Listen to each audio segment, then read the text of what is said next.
రావణ వధ కోసం శ్రీ మహావిష్ణువు శ్రీరాముడి అవతారంలో కిందకు వస్తాను అని చెప్పారు దేవతలతో.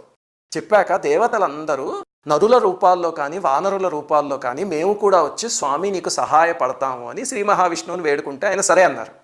అప్పుడు ఏమైంది, కైలాసంలో పరమేశ్వరుడు ఒక సభ తీర్చి నా అంశావతారంతో హనుమ రూపంలో కిందకి వెళ్ళి శ్రీరాముడికి సహకరిస్తాను అని స్వామి చెప్పాడు పరమేశ్వరుడు.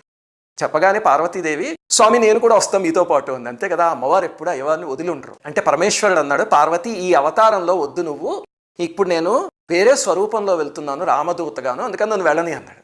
అప్పుడు అమ్మవారు స్వామి నేను నిన్ను వదిలి ఉండలేను, పోనీ ఒక పని చేస్తాను, మీరు మీ అంశతో కిందకి వెళ్తున్నారు కదా, నా అంశని మీ తోకలో ప్రవేశపెడతా, మీరు వానర రూపంలో వెళ్తున్నారు కాబట్టి ఆ తోకే మీకు శక్తినిస్తుంది అని చెప్పింది అమ్మవారు. అలాగా ఆంజనేయ స్వామి తోక అంటే పార్వతీదేవి యొక్క శక్తి. ఇదొక ఉపాసనా రహస్యం, చాలామందికి తెలియదు.